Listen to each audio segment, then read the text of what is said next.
আসসালামু আলাইকুম ভিউয়ার্স, আমি সানিয়া জাহান বলছি। আর্ক টেকনোলজির পক্ষ থেকে সকলকে স্বাগতম। আজকে আমি তোমাদের সাথে যে টপিকসটি নিয়ে আলোচনা করব সেটি হচ্ছে ডেটা টাইপ কি। ডেটা টাইপ হলো ভেরিয়েবলে কী ধরনের মান সংরক্ষণ করা যাবে তা নির্ধারণ করে। সি প্রোগ্রামিং ভাষায় বিভিন্ন ডেটা টাইপ রয়েছে, যেমন ইন্টিজার, ফ্লোট, ক্যারেক্টার, ডাবল। সাধারণ ডেটা টাইপ ইন্টিজার হচ্ছে পূর্ণ সংখ্যা সংরক্ষণ করে, যেমন 10, 50। ফ্লোট দশমিক সংখ্যা সংরক্ষণ করে, যেমন 3.14, 5.99। ক্যারেক্টার এটি একটি অক্ষর সংরক্ষণ করে, যেমন A, B। ডাবল বড় দশমিক সংখ্যা সংরক্ষণ করে, 3.1415926535। বিশাল একটা বড় দশমিক সংখ্যা সেখানে বহন করবে বা সংরক্ষণ করবে। একটা প্রোগ্রামিংয়ের সাহায্যে তোমরা একটু দেখো কী টাইপের এগুলো হয়। Hash include stadio.h, printf scanf যদি আমরা এখানে ব্যবহার করি, অবশ্যই আমাদের এই হেডার ফাইলটা ইউজ করতে হবে। ইন্টিজার মেইন মানে মেইন ফাংশন দিয়ে আমরা স্টার্ট করলাম। ইন্টিজার এজ 25, এজের ক্ষেত্রে কিন্তু কোনো ফ্লোট সংখ্যা হয় না, এটা কিন্তু একটা পূর্ণ সংখ্যা, কারণ তোমার বয়স কখনো দশমিক সংখ্যা হতে পারে না।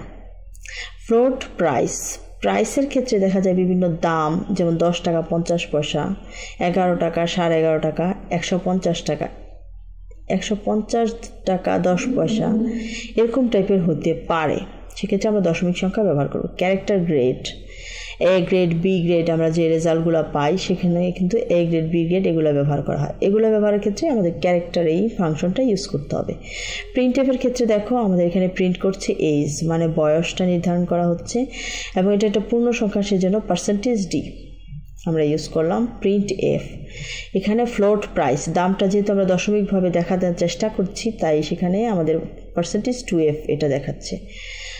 আবার দেখো পরবর্তী লাইনে গ্রেড মানে ক্যারেক্টার গ্রেড, আমরা যেহেতু গ্রেড যেই অ্যাভারেজগুলা ABCD এগুলা কিন্তু একটা ক্যারেক্টার, সেজন্য %c এখানে গ্রেডে সংরক্ষিত থাকবে। রিটার্ন 0, আমাদের প্রোগ্রামটা সফলভাবে সম্পন্ন হয়েছে এবং সুন্দরভাবে রেজাল্টটা আউটপুট দেখাবে। ডেটা টাইপ ভেরিয়েবল মান সংরক্ষণ ও ব্যবহারের ধরন নির্ধারণ করে, মানে তুমি কিভাবে ব্যবহার করবে, কোন ধরনের কাজে ব্যবহার করবে, ডেটা টাইপ সেখানেই কিন্তু প্রযোজ্য হবে কোন ধরনের ডেটা টাইপ কোন প্রোগ্রামের জন্য দরকার। এই জন্য আমাদের এগুলা আমাদের নলেজে রাখতে হবে, তাহলে আমরা প্রোগ্রামিং করতে আমাদের সুবিধা হবে। আমাদের চ্যানেলটি যদি তোমাদের ভালো লেগে থাকে অবশ্যই লাইক, কমেন্ট, সাবস্ক্রাইব করে আমাদের সাথেই থাকবে। ধন্যবাদ সবাইকে।